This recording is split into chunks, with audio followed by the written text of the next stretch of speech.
ಜೈಲಿನ ಕೈದಿಗಳನ್ನು ಹೊರಗಿನ ಕೆಲಸಕ್ಕೆ ಬಳಸಿದ ಘಟನೆಗೆ ಸಂಬಂಧಿಸಿದಂತೆ ಜಮಖಂಡಿ ಕಾರಾಗೃಹಕ್ಕೆ ವಿಜಯಪುರ ಜಿಲ್ಲಾ ಕೇಂದ್ರ ಕಾರಾಗೃಹ ಅಧೀಕ್ಷಕ ಕೊಟ್ರೇಶ್ ಅವರು ಸ್ಥಳಕ್ಕೆ ಭೇಟಿ ನೀಡಿ ಪರಿಶೀಲನೆ ನಡೆಸಿದ್ದಾರೆ.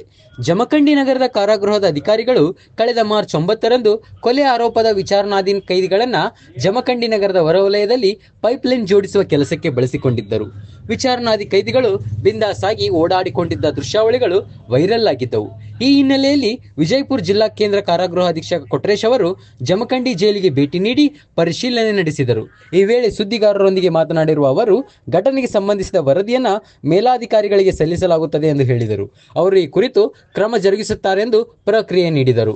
ರಾಜು ಪೊದ್ರಾಸರದಲ್ಲಿ ಆರ್ಪಿ ನ್ಯೂಸ್. ಕ್ರಮದ ಬಗ್ಗೆ ಆಗಲಿ ಅದಾಗಲಿ ಒಟ್ಟು ಅದೆಲ್ಲ ಅವರೇ ವರದಿ ಅಷ್ಟೇ ಸಲ್ಲಿಸ್ತೀವಿ. ಕ್ರಮದಿಂದ ಅವ್ರು ವಿಚಾರಣೆ ಮಾಡ್ತಾ ಇದ್ದಾರೆ. ನೀವು ಸೂಪ್ರಿಂಟೆಂಡೆಂಟ್ ವಿಜಯಪುರ ಜಿಲ್ಲೆ ವಿಜಯಪುರ ಜಿಲ್ಲೆ ವಿಜಯಪುರ ಕೇಂದ್ರ ಕಾರಾಗೃಹ ಅಧೀಕ್ಷಕ ಹೆಸರು ಕೊಟ್ರೇಶ್